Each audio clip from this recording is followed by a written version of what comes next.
Hello guys. അപ്പോൾ ഇന്നിപ്പോൾ ഞാൻ പോകാൻ പോകുന്നത് ഞാൻ ഒരിക്കലും പ്രതീക്ഷിക്കാത്തൊരു സാധനം എക്സ്പീരിയൻസ് ചെയ്യാൻ വേണ്ടിയിട്ട്. ഞാനിത് എൻ്റെ ജീവിതത്തിൽ ഞാൻ എക്സ്പീരിയൻസ് ചെയ്യുന്നതിനൊട്ടും പ്രതീക്ഷിച്ചിട്ടില്ല. കാരണം നമ്മുടെ ഇവിടെ അടുത്തൊന്നും ഈ ഒരു എക്സ്പീരിയൻസ് ഇല്ല. നമുക്കിപ്പോൾ ചെയ്യണമെന്നുണ്ടെങ്കിൽ അങ്ങ് ഋഷികേശിലും നോർത്ത് ഇന്ത്യൻ സൈഡിലൊക്കെ നമുക്ക് പോകണം. അപ്പം നമ്മൾ എൻ്റെ വീട്ടിൽ നിന്ന് അങ്ങനെയൊന്നും വിടത്തില്ലല്ലോ, നമുക്ക് ആ ഒരു മൈൻഡാണല്ലോ. പക്ഷെ ഞാൻ ഇതിപ്പോൾ എക്സ്പീരിയൻസ് ചെയ്യാൻ പോവാം. എൻ്റെ ജീവിതത്തിൽ ആദ്യമായിട്ട് ഞാൻ റിവർ റാഫ്റ്റിംഗ് എക്സ്പീരിയൻസ് ചെയ്യാൻ പോവാം. അത് നമ്മുടെ കണ്ണൂർ. ഇപ്പം സമയം കറക്റ്റ് പറഞ്ഞാൽ 8:47, 11:30 ട്രെയിൻ. അപ്പോൾ ഇവിടെ നിന്ന് ഒരു 10 ആകുമ്പോഴേക്കും ഞാൻ ഇവിടെ നിന്ന് പോവും. അപ്പോൾ എൻ്റെ കൂടെ നിങ്ങളുണ്ടാണ്. ഞാൻ എൻ്റെ ജേർണി ഫുള്ള് ഞാൻ നിങ്ങളെ കാണിച്ചു തരാം. I am so excited. ശരിക്കും എക്സൈറ്റഡാണ്. കാരണം ഞാൻ പറഞ്ഞില്ല, എനിക്ക് എക്സ്പീരിയൻസ് ചെയ്യണം എന്നുള്ള കാര്യം ഞാൻ ആദ്യമായിട്ട് എക്സ്പീരിയൻസ് ചെയ്യാൻ പോവാം. So let's go. ഇതാണ് എൻ്റെ ഔട്ട്ഫിറ്റ്. ഇപ്പോൾ സമയം 10 മണിയായി. ഞാൻ റെഡിയായി കഴിഞ്ഞിരിക്കുക. ഇതാണ് എൻ്റെ ഔട്ട്ഫിറ്റ് പറഞ്ഞാൽ. ഔട്ട്ഫിറ്റ് ചെക്കിംഗ് ഒക്കെ കഴിഞ്ഞൊരു കറക്റ്റ് ഒരു 10:30 ആയപ്പോൾ ഞാൻ കറക്റ്റ് ഇറങ്ങി ഞങ്ങൾ റെയിൽവേ സ്റ്റേഷൻ, അതായത് സൗത്ത് റെയിൽവേ സ്റ്റേഷനിലെത്തിയപ്പോൾ ഒരു 10:50, 11 മണി അടുക്കെയായി. 11:30 ട്രെയിൻ. അതുവരെ സമയമുണ്ട്. അപ്പോൾ പ്ലാറ്റ്ഫോം തപ്പി പോകണ പോക്ക. എല്ലാ ട്രിപ്പ് പോലെയും ഇത് നടക്കോ ഇല്ലേ എന്നുള്ള സംശയത്തിൽ തുടങ്ങിയ ട്രിപ്പാണെങ്കിലും ഞങ്ങളുടെ ഗേൾസ് ട്രിപ്പ് അവസാനം വരെ എത്തി. അതിൻ്റെ എക്സൈറ്റ്മെൻറ്റ് ഞങ്ങളുടെ മുഖത്ത് ശരിക്കുന്നുണ്ട് കേട്ടോ. അപ്പം ഞങ്ങൾ പെൺപിള്ളേരുടെ ഇടയിൽ ആകെ ഒരു ആൺതരി ഇവനും കൂടെ ഞങ്ങളുടെ ഒപ്പം വരുന്നുണ്ട്. എല്ലാവർക്കും സംഭവിക്കുന്ന പോലെ വാട്സപ്പിൽ മാത്രം ഒതുങ്ങി കൂടുന്ന ട്രിപ്പ് പ്ലാനിങ് അല്ലായിരുന്നു കേട്ടോ ഞങ്ങളുടെ. പ്രതീക്ഷിച്ചില്ല ഇവിടം വരെ ഞാൻ എത്തുമെന്ന്. പക്ഷേ ഞങ്ങളെത്തി. നല്ല എക്സൈറ്റ്മെൻറ്റ് ഉണ്ട് ശരിക്കും. കാരണം റിവർ റാഫ്റ്റിംഗ് എന്ന് പറയുന്ന എക്സ്പീരിയൻസ് ചെയ്യണമെന്ന് എനിക്ക് പണ്ട് മുതലേ ഉള്ളതാണ്. അങ്ങനെ ട്രെയിൻ കാത്ത് നിന്ന് ഒരു 11:30 ആയപ്പോഴേക്കും ട്രെയിൻ വന്നു. ട്രെയിനുള്ളിൽ കയറി കിടന്നാൽ ഉറങ്ങുക, അതായിരുന്നു എൻ്റെ പ്ലാൻ. കാരണം രാവിലെ അവിടെ എത്തിയിട്ട് പിന്നെ ടൈമില്ല നമുക്ക് വേറെ റെസ്റ്റ് എടുക്കാനൊന്നും. ട്രെയിനിൽ ഈ സെക്ഷൻ മൊത്തം ഞങ്ങളായിരുന്നുണ്ടോ. പിന്നെ കുറേ നേരം കൊതി നുണയൊക്കെ പറഞ്ഞിരുന്നു. ഉറക്കം വരുന്നുണ്ടായില്ല. 11:30 ആയിരുന്നുണ്ടെങ്കിലും ട്രിപ്പിൻ്റെ എക്സൈറ്റ്മെൻറ്റ് കൊണ്ടായിരിക്കും. അങ്ങനെ ഞങ്ങളവിടെ കുറേ നേരം സംസാരിച്ചിരുന്നു. പിന്നെ ഇരുട്ടായി ലൈറ്റ് ഓഫാക്കി ആ ചേട്ടന് കിടന്ന് ഉറങ്ങണമായിരുന്നു. അതുകൊണ്ട് ലൈറ്റൊക്കെ ഓഫാക്കി ഞാൻ പുറത്തോട്ടും നോക്കിയിരുന്നു. പക്ഷേ ഇരുട്ടത്ത് എന്ത് കാണാൻ. പിന്നെ സമയമൊന്നും കളയാണ്ട് ഞാനും കിടന്നുറങ്ങി. എക്സൈറ്റ്മെൻറ്റിലൊക്കെ കിടന്നുറങ്ങിയെങ്കിലും രാവിലെ എപ്പോഴേക്കും മനസ്സിലൊരു ടെൻഷൻ കയറി. അതുകൊണ്ട് ഉറക്കം വന്നില്ല. പിന്നെ നേരെ എല്ലാവരെയും വിളിച്ചെടുപ്പിച്ച് കുത്തിയിരുന്ന് ഞങ്ങൾ വീണ്ടും സംസാരിച്ച്. എല്ലാവരുടെ മുഖത്ത് ഉറക്കക്ഷീണമുണ്ട് കേട്ടോ. ലച്ചുവിനൊക്കെ കണ്ടറിയ ഉറക്കത്തിൽ നിന്ന് കുത്തി എണീപ്പിച്ചാന്ന്. ആരുടെ ഉറക്കമൊന്നും കഴിഞ്ഞിട്ടില്ല കേട്ടോ. പക്ഷെ ഇങ്ങനെ നേരത്തെ എണീറ്റിരിക്കാൻ വേണ്ടിയിട്ടൊരു കാരണം കൂടെ ഉണ്ട്. കറക്റ്റ് സ്റ്റേഷൻ എപ്പോഴാണ് എത്തുന്നതെന്ന് അറിയാത്തത് കൊണ്ട് എല്ലാവരും നേരത്തെ കുത്തിയിരുന്നതാണ്. കാരണം ഇനി എങ്ങാനും വിട്ടുപോയാലോ. ഈ വീഡിയോ തന്നെ നിങ്ങൾക്ക് കാണാം, എല്ലാവരുടെ മുഖത്ത് ഉറക്കക്ഷീണം. അതുമല്ല, ഒരാൾ കിടന്ന് അതിൻ്റെ ഇടയ്ക്ക് ഉറങ്ങുന്നുമുണ്ട്. സ്റ്റേഷൻ എത്തിയതെന്ന് എണീറ്റാട്ടോ. പക്ഷെ ഞങ്ങളുടെ അവിടെ നിന്നൊരു 15 മിനിറ്റൊക്കെ കഴിഞ്ഞു സ്റ്റേഷൻ എത്താൻ വേണ്ടിയിട്ട്. പിന്നെ ഒരു ഡിസ്ക്ലെയിമർ ഉണ്ട്. ഈ വീഡിയോയിൽ നിങ്ങൾ കാണുന്നത് എൻ്റെ പകുതി മുക്കാലും റെയിൽവേ സ്റ്റേഷൻ ജീവിതമായിരിക്കും. അങ്ങനെ 6 മണിക്ക് ഞങ്ങളുടെ ഡെസ്റ്റിനേഷൻ എത്താനാണ് പകുതി ജേണി. അതായത് ആ റെയിൽവേ സ്റ്റേഷനിലെത്തി ഇവിടെ നിന്ന് പോകാൻ വേണ്ടിയിട്ട് ഞങ്ങളുടെ കണ്ണൂരുള്ള ആതിര ചേച്ചി ഞങ്ങൾക്കൊരു കാർ ഏർപ്പാടാക്കിയിട്ടുണ്ടായിരുന്നു. അപ്പോൾ ഞങ്ങളിവിടെ നേരെ പോകുന്നത് ഒരു ഹോട്ടൽ, ഒരു റൂം എടുത്തിട്ടുണ്ട് എല്ലാവർക്കും ഒന്ന് ഫ്രഷ് ആവാൻ വേണ്ടിയിട്ട്. അപ്പോൾ അവിടെ നിന്ന് ഞങ്ങൾ നേരെ ആ കാറിൽ കയറി ഹോട്ടലിലോട്ട് പോവുക. റെയിൽവേ സ്റ്റേഷനിൽ അടുത്തായിരുന്നു. ഒരു 10 മിനിറ്റ് എന്തോ ജേർണി ഉണ്ടായുള്ളൂ. 6 മണിക്ക് ഇറങ്ങിയാൽ ഞങ്ങൾ റൂമിൻ്റെ അവിടെ എത്തിയപ്പോഴേക്കും നേരം പരപരാ വെളുത്തു. ഇത് ജസ്റ്റ് ഒരു 3 മണിക്കൂറത്തേക്കായിരുന്നു കേട്ടോ ഈ റൂം. കാരണം 6 മണിക്ക് എത്തിയതിന് ശേഷം പിന്നെ 9:30 ഞങ്ങളുടെ റാഫ്റ്റിംഗ് ഷെഡ്യൂൾ ചെയ്ത്. അതുവരെ എല്ലാവർക്കും ഒന്ന് ഫ്രഷ് ആവണമെങ്കിലും ജസ്റ്റ് കിടക്കണം എന്നുണ്ടെങ്കിലും ഒരു റൂം സെറ്റാക്കുക എന്നുള്ള രീതിയിലാണ് ഞങ്ങൾ ആദ്യം ഈ റൂമിലോട്ട് പോകാൻ കാരണം. അവിടെ ചെന്നപ്പോൾ നല്ല ബെഡായിരുന്നു കേട്ടോ. പിന്നെ 9:30 വരെ ഞങ്ങൾ കിടന്നുറങ്ങിയത് എന്ത് സുഖമായിരുന്നെന്നറിയോ. നല്ല സുഖത്തിന് കിടന്നുറങ്ങി. ആ ക്ഷീണം കൊണ്ടായിരിക്കും. ഉറക്കമൊക്കെ കഴിഞ്ഞിട്ടെങ്കിലും ഞങ്ങളുടെ സമയം വൈകുന്നത് ഞങ്ങൾക്ക് മനസ്സിലായി. അപ്പോഴേക്കും അവരവിടെ നിന്ന് വിളി തുടങ്ങി കേട്ടോ. റാഫ്റ്റിങ്ങിൻ്റെ അവിടെ നിന്നുള്ള അവരിങ്ങനെ വിളിച്ചുകൊണ്ടിരിക്കുമായിരുന്നു. നിങ്ങൾ എവിടെ എത്തി എന്നും ചോദിച്ചിട്ട്. കാരണം ഞങ്ങൾക്കറിയാം ഞങ്ങളുടെ സമയം വൈകിയെന്ന്. പിന്നെ ഞങ്ങൾ ചെറുതായിട്ടൊന്ന് കാറുകാരനെ വിളിക്കാനും ജസ്റ്റ് ഒന്ന് വൈകി. അതിന് മുമ്പേ വിളിച്ച് പറയണമായിരുന്നല്ലോ ഞങ്ങൾ ഇറങ്ങുവാന്ന്. ഞങ്ങൾ ഇറങ്ങിയതിന് ശേഷമാണ് വിളിച്ചത്. അപ്പോൾ പുള്ളി വരാൻ വേണ്ടിയിട്ടുള്ള ടൈമും അവിടെ നിന്ന് എല്ലാവരും വിളിച്ചപ്പോൾ മൊത്തത്തിൽ ധൃതിയായി. ആ സമയത്ത് ധൃതിയിട്ട് കുറച്ച് നേരം കുറച്ചധികം നേരം ഞങ്ങൾക്ക് അവിടെ പോസ്റ്റിംഗ് കിട്ടി. അപ്പോൾ ഇതാണ് ഞങ്ങൾ റാഫ്റ്റിങ്ങിന് പോണ ഔട്ട്ഫിറ്റ്. എല്ലാവരും അവിടെ ചെന്നിട്ട് നല്ല ജീൻസൊക്കെ ഇട്ട് പോകാൻ പറ്റില്ലല്ലോ റാഫ്റ്റിങ്ങിന്. നനഞ്ഞാലോ എന്ന് വിചാരിച്ചിട്ട് എല്ലാവരും ഡ്രസ്സൊക്കെ മാറിയിട്ടാണ് ഇറങ്ങിയത്. ഡ്രസ്സ് മാറി ഇറങ്ങി ഞങ്ങൾ കാറിന് വേണ്ടി വെയിറ്റിംഗ് ആയിരുന്ന സമയത്ത് അവിടെ നല്ല മഴ പെയ്തു. കണ്ണൂർ ഭയങ്കര മഴയായിരുന്നു കേട്ടോ ആ സമയത്ത്. അപ്പോൾ എനിക്കൊക്കെ ആ ഒരു ടെൻഷൻ ഉണ്ടായിരുന്നു. ഭയങ്കര മഴയല്ലേ. പിന്നെ മഴയാണെങ്കിലാണ് വെള്ളത്തിന് ഒഴുക്കുണ്ടാവുമെന്ന് അറിയാമെങ്കിലും മഴ കാരണം ഒരു ജസ്റ്റ് ടെൻഷൻ ഉണ്ടായിരുന്നു. അങ്ങനെ ഒരു 15 മിനിറ്റ് ഇരുന്നപ്പോഴേക്കും കാർ ചേട്ടൻ വന്നു. കാറ് അവിടെ നിന്നൊരു 3/4 മണിക്കൂറത്തെ യാത്ര. അപ്പോഴേക്കും ഞങ്ങൾ ഈ ചെറുപുഴ റാഫ്റ്റിങ്ങിൻ്റെ അവിടെ എത്തി. ഇതാണ് അവരുടെ ആ ഒരു ചെക്ക് പോയിൻ്റ് എന്ന് പറയുന്നത്. ഇവിടെ വന്നിട്ട് നമ്മളെല്ലാവരും ഇറങ്ങും. ഡ്രസ്സ് മാറിയിട്ട് ഈ ജീപ്പിന് അവർ കൊണ്ടെത്തിക്കുന്നൊരു പോയിൻ്റ് ഉണ്ട്. ആ ഒരു വെള്ളമൊക്കെ ഉള്ള നല്ല രസമായിട്ട് അവിടെ കാണാൻ. ആ ഒരു പോയിന്റിൽ അവർ ഈ ജീപ്പിനാണ് കൊണ്ടെത്തിക്കുന്നത്. അപ്പോൾ ഈ ജീപ്പ് യാത്ര രസമായിരുന്നു. ജീപ്പ് പോകുമ്പോൾ നമുക്കറിയാലോ എപ്പോഴും കുലുങ്ങി മറിഞ്ഞ് പോകുന്നൊരു ജീപ്പുണ്ടല്ലോ. നമ്മളെവിടെ പോയാലും ഒരു ജീപ്പ് യാത്ര എപ്പോഴും രസമാണ്. അപ്പോൾ ആ ഒരു ജീപ്പിന് ഞങ്ങൾ കുറച്ച് ദൂരം പോയതിന് ശേഷം കേട്ടോ ആ ഒരു ചെക്ക് പോയിന്റിലെത്തുന്നത്. അപ്പോൾ ഞങ്ങളുടെ ഈ ഗ്രൂപ്പിൻ്റെ കോർഡിനേറ്റേഴ്സ് ഇവരാട്ടോ. അപ്പോൾ ഇവർ ഞങ്ങളെ കൊണ്ട് ആ ഒരു പോയിന്റിലെത്തിക്കും. അതിന് ഞങ്ങളുടെ ഡ്രാഫ്റ്റിങ്ങിൻ്റെ ഉള്ള സാധനങ്ങളൊക്കെ ഈ ജീപ്പിലായിരുന്നു. അങ്ങനെ ഞങ്ങൾ ഇവിടെ എത്തിയപ്പോഴേക്കും ആകെ മൊത്തത്തിൽ ടെൻഷൻ. കാരണം നല്ല ഒഴുക്കുണ്ട്, കാണാൻ നല്ല രസമാട്ടോ അവിടെ. നമുക്ക് ആ പോയിന്റിൽ നിൽക്കുമ്പോൾ നമുക്ക് ഉള്ളിൽ നിന്നൊരു ടെൻഷനാണ്. കാരണം ആ ഒഴുക്കും ഇവർ നമുക്ക് കുറച്ച് കാര്യങ്ങളൊക്കെ ഇങ്ങനെ പറഞ്ഞൊരു ഇത് പോകുന്നതിനെക്കാട്ടും മുമ്പ് ഒരു ട്രെയിനിങ് സെഷൻ പോലെ ഉണ്ട്. എങ്ങനെ ആ ഒരു ഇത് പിടിക്കണം, എങ്ങനെ ഇരിക്കണം, വീഴാൻ പോയി എന്ത് ചെയ്യണം, അല്ലെങ്കിൽ ഇത് മരമൊക്കെ വരുമ്പോൾ എന്ത് ചെയ്യണം, ഇതൊക്കെ ഒരു ട്രെയിനിങ് സെക്ഷൻ. ഒരു 15 മിനിറ്റത്തോളം ട്രെയിനിങ് സെക്ഷൻ കഴിഞ്ഞിട്ടാണ് നമ്മൾ ഈ റാഫ്റ്റിൽ എത്തുന്നത്. ഇരുത്തി കഴിഞ്ഞ് അവർ നമ്മളെ കൊണ്ട് ജസ്റ്റ് ഇങ്ങനെ തുഴയിക്കും. എങ്ങനെ തുഴയണം, എങ്ങനെ ആ പിടിക്കുന്ന ഇതാകുന്ന സാധനമില്ലേ അതെങ്ങനെ പിടിക്കണം എന്നൊക്കെ ഒരു പോയിന്റ് ഉണ്ട്. അപ്പോൾ ഇന്ന് എല്ലാ റാഫ്റ്റിലും ഇതുപോലെ ഒരു ഗൈഡ് പോലെ ഉണ്ടാവും. അപ്പോൾ ഞങ്ങളങ്ങനെ ഞങ്ങളുടെ ഇത് വിട്ടു. അതിന് മുമ്പ് ഒരു ഫോട്ടോ സെഷനൊക്കെ ഉണ്ടായിരുന്നു കേട്ടോ. ഉള്ളിലുള്ളൊരു ടെൻഷനും എക്സൈറ്റ്മെൻറ്റും കൂടെയായിരുന്നു. പിന്നെ ആ വെള്ളത്തിലോട്ട് ഇറങ്ങിയപ്പോഴും കിളി പോയെന്ന് പറഞ്ഞാൽ പോയി. എന്ത് ചെയ്യണം എന്നറിയില്ല. കാരണം തിരയുണ്ട്. എനിക്കാണെങ്കിൽ നീന്താനേ അറിയത്തില്ല. എങ്ങാനും വീണതിന് എന്ത് ചെയ്യണം എന്ന് ഓർത്തിട്ട് അടുത്ത ടെൻഷന്. പക്ഷെ അതിൻ്റെ ഉള്ളിൽ കയറി സാധനം തുഴഞ്ഞ് നമ്മൾ ആ ഒരു ഒഴുക്കിൽ ആ ഒരു ഫ്ലോയിൽ നമ്മൾ ഫ്ലോയിൽ പോകുമ്പോൾ അത് രസമാണ്. ഞാൻ പറയണമെങ്കിൽ എക്സ്പീരിയൻസ് ചെയ്യണം. എല്ലാവരും ഒരു വൺസ് ഇൻ ലൈഫ് എക്സ്പീരിയൻസ് ചെയ്യേണ്ട സാധനം തന്നെ ഈ റാഫ്റ്റിംഗ് എന്ന് പറയുന്നത്.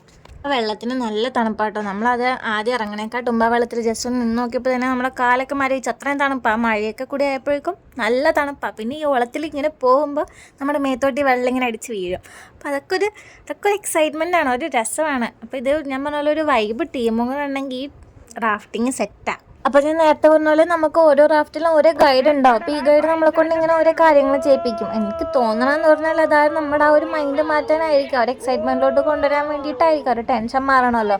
അപ്പോൾ ഇവരാണ് നമുക്ക് ഫോർവേഡിലോട്ട് തുഴയണോ, എങ്ങനെയാണ് തുഴയേണ്ടത്, എന്താ ചെയ്യേണ്ടത്, ഇവർ ഓരോ ഇൻസ്ട്രക്ഷൻസ് ഇങ്ങനെ തന്നുകൊണ്ടിരിക്കും. ആ ഒരു തിരടനുസരിച്ചായിരിക്കും. പിന്നെ ഇവർ നമ്മളിങ്ങനെ പേടിപ്പിക്കും. അടുത്ത പോയിന്റ് ഡേഞ്ചറാ, ഇവിടെ നിങ്ങൾ മര്യാദ തോന്നില്ലെങ്കിൽ നിങ്ങൾ വീഴും, അങ്ങനെയൊക്കെ പറഞ്ഞ് ഇങ്ങനെ ഓരോ കാര്യങ്ങൾ അയാളിങ്ങനെ പറഞ്ഞുകൊണ്ടിരിക്കും നമുക്ക്. അയാളാണ് നമ്മൾ ഈ ഒരു ത്രൂ ഔട്ട് ഈ ഒരു ഗൈഡ് ചെയ്യുന്നത്. എന്തോ ഒരു 12 കിലോമീറ്ററാണ് തോന്നുന്നു, എനിക്ക് കറക്റ്റ് അറിയില്ല.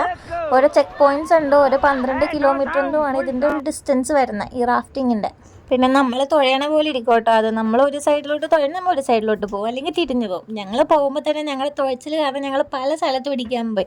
ഒന്ന് എക്സാമ്പിൾ ഈ മരത്തിലിരിക്കില്ല, ഒന്നൊരു ഇടിയായിരുന്നു ആ മരത്തിൽ. അത് ഞങ്ങൾ തുഴയണേൻ്റെ അങ്ങനെ കുറേ പോകുന്ന വഴിക്ക് കുറേ പാറ, കമ്പ്, അങ്ങനെ കുറേ ഇതുണ്ട്. അങ്ങനെ ഒരു കമ്പി കൊണ്ട് ലച്ചുവിൻ്റെ കയ്യിലിരിക്കണ പാഡിൽ പോയി. അപ്പോൾ ഈ പാഡിൽ പോയി ഇതെടുക്കാൻ നോക്കണ ആ സമയത്ത് ഞങ്ങളുടെ ആ ഒരു പോക്കിൻ്റെ ദിശ അങ്ങോട്ട് മാറിപ്പോയി. ഉള്ള മരത്തിൻ്റെ ഇടയിലൊക്കെ പോയിട്ട് ഇതൊന്ന് നേരെ ആക്കണമല്ലോ. ആ പുള്ളിക്കാണെങ്കിൽ അത് എടുക്കാനും പറ്റിയില്ല. പിന്നെ ഇങ്ങനെയൊക്കെ സംഭവിക്കണതിൻ്റെ ഇടയിൽ നമ്മൾ ഗൈഡ് ചെയ്യോട്ട്. ഇപ്പം ആ മരത്തിൻ്റെ സമയത്തൊക്കെ അയാൾ കറക്റ്റ് പറയും, ഡൗണെങ്കിൽ ഡൗൺ എന്ന് പറയും, അല്ലെങ്കിൽ നിങ്ങൾ തുഴയേണ്ട, സ്റ്റോപ്പ് എന്ന് പറഞ്ഞാൽ സ്റ്റോപ്പ് എന്ന് പറയും. ആ സമയത്ത് നമ്മൾ നല്ലോണം ഗൈഡ് ചെയ്യും. പിന്നെ ഇതിൻ്റെ ഇടയ്ക്ക് തന്നെ ഇവരിങ്ങനെ ഓരോ പ്രാങ്കൊക്കെ ചെയ്യും കേട്ടോ. പാമ്പുണ്ട് അവിടെ, ഭയങ്കര ഡേഞ്ചറാണ്, അവിടെ വീഴാൻ സാധ്യതയുണ്ട് എന്നൊക്കെ പറഞ്ഞാൽ നമ്മളവരിങ്ങനെ പറഞ്ഞുകൊണ്ടിരിക്കും. നമ്മളോട് ഇങ്ങനെ അവർ എപ്പോഴും കമ്മ്യൂണിക്കേറ്റ് ചെയ്തുകൊണ്ടിരിക്കും. അപ്പോൾ ഇവരെന്ന് പറയുന്നത് ഋഷികേശിൽ നിന്ന് ഇവർ മൊത്തം എല്ലാവരും ട്രെയിൻ ചെയ്ത് വരുന്ന ആൾക്കാരാണ്. ഇവരെല്ലാം ഋഷികേശിലെ റാഫ്റ്റിങ്ങിൽ അവരവിടെ നിന്ന് പഠിച്ച് അങ്ങനെ വരുന്നത്. എനിക്ക് തോന്നുന്നു സീസണിലായിരിക്കും അപ്പോൾ ഇവർ വരുന്നത്. അപ്പോൾ ഇവർക്ക് നല്ല എക്സ്പീരിയൻസ് ഉള്ള ആൾക്കാരാണ്. അപ്പോൾ നമുക്ക് ഇതിൽ വീഴോന്ന് പേടിച്ചാലും പേടിയുണ്ടാവും. പക്ഷെ ഇവർ അതിനനുസരിച്ച് അവർ നമ്മൾ നല്ലോണം ഗൈഡ് ചെയ്യുന്ന ആൾക്കാരാണ്. പിന്നെ ഈ സ്ഥലത്തൊക്കെ ഇച്ചിരി ഒഴുക്ക് കുറഞ്ഞ സ്ഥലമാട്ടോ. അപ്പം നമ്മൾ ആ ഒരു ഫ്ലോയിൽ പോവുക. പക്ഷെ ആ ഒരു ഫ്ലോയിൽ പോയെങ്കിലും ഞങ്ങൾ പോയി ആ മരത്തിലിടിച്ചാൽ പ്രതീക്ഷിച്ചില്ല. കാരണം ഡൗണിലിരിക്കുമായിരുന്നു ആ സമയത്താണ് പോയി മരത്തിലിടിച്ചത്. പിന്നെ അടുത്തുള്ള കമ്പിൻ്റെ അടി മൊത്തം കൊണ്ടിട്ടുണ്ട് എല്ലാവരും. പിന്നെ ഇവർ പറയട്ടോ നമ്മളോട് ജ്വല്ലറീസ് ഒന്നും ഇടരുത്, പോണ സമയത്ത് ഇടരുത്. കാരണം ഇത് അവർ തന്നെ നമ്മളോട് ഇങ്ങനെ വാർണിംഗ് ഒക്കെ തരും പോണേക്കാട്ടും. കാരണം ഇതിന് മുൻപ് വരുന്ന എല്ലാവരും ഇതുപോലെ പോയിട്ടുണ്ട്, ജ്വല്ലറീസ് വെള്ളത്തിൽ പോയിട്ടുണ്ട്. അപ്പോൾ അത് കിട്ടില്ല എന്നൊക്കെ അവർ തന്നെ നമുക്കെല്ലാം ഇത് സജഷൻസും എല്ലാം തന്നിട്ട്. അപ്പോൾ വേണമെന്നുണ്ടെങ്കിൽ നിങ്ങൾക്ക് ഇതൊക്കെ ഊരി വെച്ചിട്ട് പോവാം. കാരണം ആ കമ്പിലെ കുടയിൽ കഴിഞ്ഞാൽ നമുക്ക് പറയാൻ പറ്റത്തില്ലല്ലോ. അവസാനം ഞങ്ങൾ പേടിച്ച സ്ഥലത്തെത്തി. അതായത് ഈ ഒരു സ്ഥലത്തെത്തുമ്പോൾ എല്ലാവരും വെള്ളത്തിൽ ഇറങ്ങണം. അപ്പോൾ വലിയ കാര്യത്തിൽ നോക്കിയെന്നാൽ വെള്ളത്തിൽ ഇറങ്ങാൻ കുഴപ്പമില്ല, ലൈഫ് ജാക്കറ്റൊക്കെ ഉണ്ടെന്നൊക്കെ വിചാരിച്ചുമ്പോൾ ആദ്യം ആ ചന്തു എടുത്ത് ചാടി. അവൻ ചാടിയപ്പോഴേക്കും ജസ്റ്റ് ഒന്ന് മുങ്ങിപ്പോയി. പിന്നെ ടെൻഷനായിരുന്നു കേട്ടോ എല്ലാവർക്കും, കാരണം പേടിച്ചു പോയി ഞങ്ങളെല്ലാവരും. കാരണം അവൻ ആ മുങ്ങിപ്പോയപ്പോഴേക്കും അവൻ്റെ മുഖത്തൊരു ടെൻഷൻ വന്നു. അപ്പോൾ ഞങ്ങൾക്ക് എല്ലാവർക്കും ചാടാൻ പേടി. പക്ഷേ ഇവർ നമ്മളെ ചാടാണ്ട് വിടില്ല കേട്ടോ. ഇവർ നമ്മൾ എന്തായാലും വെള്ളത്തിൽ ചാടിക്കും. എനിക്ക് തോന്നുന്നു അവരുടെ ആ ഒരു ഇതിൻ്റെ ഇതായിരിക്കും. എന്നിട്ട് ഞങ്ങൾക്ക് എല്ലാവർക്കും പേടിയായതുകൊണ്ട് പുള്ളി ഞങ്ങൾ ലൈഫ് ജാക്കറ്റിൽ, അങ്ങനെ ഗൈഡ് ഞങ്ങൾ ലൈഫ് ജാക്കറ്റിൽ പിടിച്ചിട്ട് എല്ലാവരും ഇങ്ങനെ ജസ്റ്റ് ഒന്ന് വെള്ളത്തിലിറക്കി. പരമാവധി പറഞ്ഞിട്ട് നെയ് ബയ്യ ഉള്ള ഹിന്ദിയൊക്കെ അറിയാനുള്ള ഹിന്ദിയിലൊക്കെ വെച്ച് കാച്ച് നെയ് എന്നൊക്കെ പറഞ്ഞിട്ട് പുള്ളി സമ്മതിക്കുന്നില്ല. ലാസ്റ്റ് പുള്ളി എല്ലാവരും പിടിച്ച് വെള്ളത്തിൽ ഇറക്കിച്ച്. അവിടെ ശരിക്കും ഒരു കെയോസ് ആയിരുന്നു കേട്ടോ ആ സമയത്ത്. അവിടെ ഇറങ്ങണം നിർബന്ധം. അപ്പോൾ പുള്ളി എന്തായാലും എല്ലാവരും ഇറക്കിക്കും. പക്ഷെ ഞങ്ങൾ എത്ര നോന്ന് പറഞ്ഞാലും അതും എനിക്കൊന്നും എക്സ്പീരിയൻസിൻ്റെ ഭാഗം കൊണ്ടായിരിക്കും, പുള്ളി പിടിച്ച് ഇറക്കിക്കും. എന്നിട്ട് അവിടെ കുറച്ച് നേരം നമ്മളൊരു 5-10 മിനിറ്റ് ആ വെള്ളത്തിലിങ്ങനെ നിൽക്കും. അതായത് ആ ടൈറ്റാനിക് സീൻ നിങ്ങൾക്ക് അറിയാമെന്നുണ്ടെങ്കിൽ ടൈറ്റാനിക്കിൽ ആ റോസ് ഇരുന്ന് വെച്ചാൽ ആ ഡോറി പിടിച്ച് ജാക്ക് കിടക്കില്ല. അതുപോലെ ഞങ്ങൾ 6 പേരും ആ റാഫ്റ്റിൻ്റെ ആ ഒരു വള്ളിയിൽ തൂങ്ങി കുറച്ച് നേരം കിടന്നു. പുള്ളി അങ്ങനെ കുറച്ച് നേരം അവിടെ ഇരുത്തും. എന്നിട്ട് പുള്ളി എന്നെ പൊക്കിയെടുക്കും കേട്ടോ, കാരണം നമുക്കിത് കയറാൻ പറ്റില്ല. അപ്പോൾ പുള്ളി എന്നെ ഈ ലൈഫ് ജാക്കറ്റിൽ പിടിച്ചിട്ട് പൊക്കിയെടുക്കും. ഞങ്ങളെല്ലാവരും എടുത്തു. ലാസ്റ്റ് ചന്തൂരെടുക്കാൻ പുള്ളി പറഞ്ഞു നിങ്ങൾ എന്നെ പൊക്കാൻ പറഞ്ഞു. ചന്തുവിനെ ഞങ്ങൾ പൊക്കിയെടുക്കാൻ പറ്റ പാട്, കറക്റ്റ് ഉപ്പും ചാക്കും ഒക്കുന്ന പോലെ ഞങ്ങൾ ചിരിച്ചിച്ച് മരിച്ചിട്ടോ ആ സമയം. അവിടെ നിന്ന് റാഫ്റ്റിങ്ങിൻ്റെ ഇത് കഴിഞ്ഞിട്ട് ഞങ്ങൾ മീൻതുള്ളി വെള്ളച്ചാട്ടം കാണാൻ പോയിട്ടോ. പക്ഷെ ആ വീഡിയോ ഒന്നും എനിക്ക് കിട്ടിയില്ല. ഈ ഒരു ഹാങ് ഓവറിൽ ഞാൻ അവിടെ ഇരുന്നു. പിന്നെ ഡ്രസ്സ് മാറി മീൻതുള്ളിയിൽ പോയെന്നുണ്ടെങ്കിലും ഞങ്ങൾക്ക് അവിടെ നിന്ന് ഇറങ്ങാനോ കാണാനോ ഒന്നും പറ്റില്ല. അവിടെ മഴ കാരണം ഭയങ്കര ഒഴുക്കായിരുന്നുകൊണ്ട് അവരങ്ങോട്ട് ഇറക്കി വിടത്തൊന്നുമില്ല. പിന്നെ ഡ്രസ്സൊക്കെ മാറി ഞങ്ങൾ നേരെ റെയിൽവേ സ്റ്റേഷനിലേക്ക്. ഇപ്പോൾ ഞാൻ നേരത്തെ പറഞ്ഞ ഡിസ്ക്ലെയിമർ പോലെ മൊത്തം റെയിൽവേ സ്റ്റേഷനാണ്. കാരണം ഞങ്ങൾക്ക് ഈ പരിപാടി കഴിഞ്ഞ് എനിക്ക് തോന്നുന്നു 12 മണി, അല്ല 12 ഒരു 3 മണിയൊക്കെ ആയപ്പോഴും ഞങ്ങളുടെ ഈ ഒരു സകല പരിപാടിയും കഴിഞ്ഞു. ഞങ്ങളുടെ ട്രെയിൻ വരുന്നത് വൈകിട്ട് 8:45 ട്രെയിൻ ലേറ്റായിട്ട് 8:45 അപ്പോൾ അതുവരെ ഞങ്ങൾക്ക് സ്പെൻഡ് ചെയ്യാൻ വേണ്ടിയിട്ട് ഈ റെയിൽവേ സ്റ്റേഷനുള്ളൂ.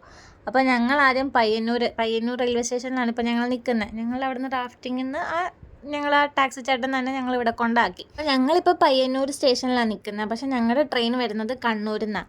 അപ്പോൾ കണ്ണൂരോട്ട് പോകാൻ വേണ്ടിയിട്ട് ഇവിടെ നിന്ന് ഒരു 4 മണിക്കത്തെ ഒരു ട്രെയിൻ ഉണ്ട്. ആ ട്രെയിനിൽ ജനറലിൽ തൂങ്ങിപ്പിടിച്ച് കയറിയിട്ട് കണ്ണൂർ പോയി ഇറങ്ങാം. കണ്ണൂർ പോയി ഇറങ്ങിയിട്ട് അവിടെ നിന്നാണ് ഞങ്ങൾക്ക് 8:45 ട്രെയിൻ. ഞാൻ പറഞ്ഞ പോലെ ട്രെയിൻ ലേറ്റാണ്. അപ്പോൾ ഈ സമയത്ത് ഞങ്ങൾ മൊത്തം ഈ വീഡിയോസ് ഇവർ ഗോപ്രോന്ന് എടുക്കുന്ന വീഡിയോസാണ് നമുക്ക് തരുന്നത്. നമ്മൾ ഫോണൊന്നും അങ്ങോട്ട് കയറ്റില്ല. അപ്പോൾ ഇവർ ഗോപ്രോയിൽ ഇവർ ഷൂട്ട് ചെയ്യുന്ന വീഡിയോസ് നമുക്ക് അയച്ചു തരണം, ഫോട്ടോ എടുത്തു തരും.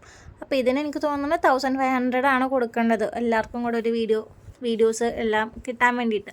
അപ്പോൾ ഞങ്ങൾ ഈ തിരക്ക് പിടിച്ച് ആ ജനറലിൽ കയറി ട്രെയിനിൽ. എൻ്റെ ആദ്യത്തെ എക്സ്പീരിയൻസ് ആയിട്ട് ഇങ്ങനെ തിരക്ക് പിടിച്ച് കയറി. ഞാൻ അങ്ങനെ ട്രെയിനിലാണ് യാത്ര ചെയ്യുന്ന ഒരാളേ അല്ല. അപ്പോൾ ഭയങ്കര തിരക്കായിരുന്നു. കുറച്ച് നേരത്തേക്ക് ഒരു 2-3 സ്റ്റോപ്പ് എത്ര ഉണ്ടായുള്ളൂ. ആ ഒരു കുറച്ച് നേരത്തേക്ക് ആ തിരക്ക് പിടിച്ച ട്രെയിനിൽ ഞങ്ങൾ ഇരുന്നു. ഉന്തും തള്ളൊക്കെ കൊണ്ടു ഞങ്ങളവിടെ കണ്ണൂരെത്തി നേരെ അവിടെ ഒരു സേഫ് കാറ്ററിംഗ് എന്ന് പറഞ്ഞാൽ കണ്ണൂർ ഇവിടെ IRTCയുടെ തന്നെ. അവിടെ നിന്ന് ഞങ്ങൾ കുറച്ച് ജ്യൂസൊക്കെ കുടിച്ച് എങ്ങനെയെങ്കിലും ടൈം കളയണ്ടേ, കാരണം 8:45 വരെ അല്ലേ. പിന്നെ എന്ത് ചെയ്യാനാന്ന് വിചാരിച്ചിട്ട് ഇവിടെ വെയിറ്റിംഗ്, AC-യുടെ അവിടെ വെയിറ്റിംഗ് കയറി ഇരുന്നു. അപ്പം ഞാൻ പറഞ്ഞല്ലോ ഹോംലെസ് പീപ്പിളായിരുന്നു കുറച്ചധികം നേരത്തേക്ക്. ഞങ്ങൾ AC-യിൽ അവിടെ വെയിറ്റ് ചെയ്തപ്പോൾ അവിടെ ഒരു സിനിമ ഉണ്ടായിരുന്നു കേട്ടോ, മറ്റേ മിസ്റ്റർ മരുമകൻ. പിന്നെ വേറൊരു സിനിമയും കൂടെ ഉണ്ടായിരുന്നു. ആ സിനിമയെ കണ്ടിരിക്കുകയായിരുന്നു കേട്ടോ, തമാശയായിരുന്നു. സിനിമയെ കണ്ടിരുന്നു. കുറേ പേര് കിടന്ന് ഉറങ്ങി. വേറെ പണിയില്ലല്ലോ നമുക്ക് അത്രയും ടൈം കളയാൻ. ഞങ്ങൾ ട്രെയിൻ വരാറായപ്പോഴേക്കും, അതായത് ഒരു 7 മണിയൊക്കെ ആയപ്പോഴേക്കും ആ ഫുഡ് കഴിക്കാൻ പോയി. അപ്പോൾ അവിടെ തൊട്ട് MRAയുടെ ഒരു റെസ്റ്റോറൻറ്റ് ഉണ്ടായിരുന്നു തൊട്ടടുത്ത്. അവിടെ പോയിട്ട് ഞങ്ങൾ ഫുഡ് കഴിച്ചു. ബിരിയാണി, പൊറോട്ട അങ്ങനെയൊക്കെ കഴിച്ചു കഴിഞ്ഞ് പിന്നെയും കുറച്ചേരം നിന്നിട്ട് ഞങ്ങൾക്ക് ട്രെയിൻ വന്നത്. അപ്പോൾ ഇവിടെ ഞങ്ങളിതിപ്പോൾ അവസാനത്തെ ഒരു സ്റ്റോപ്പാണ്. പിന്നെ നേരെ ഇവിടെ നിന്ന് കയറി എറണാകുളത്തെത്തുക. അതുവരെ കിടന്നുറങ്ങാം. ട്രെയിനിൽ കയറി ഉറങ്ങുമെന്ന് അറിയാം, കാരണം എല്ലാവർക്കും അപ്പോഴേക്കും വയ്യാണ്ടായി. എല്ലാവർക്കും തലവേനയും പനി, എനിക്കൊക്കെ തലവേനയൊക്കെ ആയിരുന്നു. മാളൂനൊക്കെ പനിയൊക്കെ പിടിക്കാറായി. അപ്പം എല്ലാവർക്കും വയ്യാണ്ടായി മൊത്തത്തിൽ. ട്രെയിനിങ് ഇത്രയും വെയിറ്റിങ്ങും വരുമ്പോൾ നമുക്ക് ആകെ ഒരു മുഷിയല്ലോ, കാരണം നമ്മൾ ഇത്രയും നേരം നമ്മളവിടെ വേസ്റ്റ്. വേറെ സ്ഥലത്തൊന്നും പോകാനും ഉണ്ടായില്ല. അപ്പോൾ കുറേ നേരം ഇങ്ങനെയൊക്കെ നോക്കിയിരുന്ന് ലാസ്റ്റ് ട്രെയിൻ പറഞ്ഞാൽ 8:45 വന്നു കേട്ടോ. ലേറ്റ് ആണെങ്കിലും കറക്റ്റ് 8:45 എത്തി. തയ്യാറെടുപ്പായിരുന്നു. നേരെ ഉറങ്ങിയിട്ട് പിറ്റേ ദിവസം രാവിലെ എറണാകുളത്തെത്തും. രാവിലെ 2 മണിക്കാണ് ട്രെയിൻ എത്തുന്നത്. പിന്നെ നേരമൊന്നും ഉണ്ടായില്ല, നേരെ കിടന്നുറങ്ങി പിറ്റേ ദിവസം രാവിലെ എത്തി. വീഡിയോ എടുക്കാൻ മറന്നുപോയി. അപ്പോൾ നിങ്ങൾക്ക് എൻ്റെ ഈ വ്ളോഗ് ഇഷ്ടപ്പെട്ടെങ്കിൽ ലൈക്ക് ചെയ്യുക, സബ്സ്ക്രൈബ് ചെയ്യുക കേട്ടോ. ഇതുപോലത്തെ വീഡിയോ കാണണമെങ്കിൽ ഡു ഫോളോ മീ.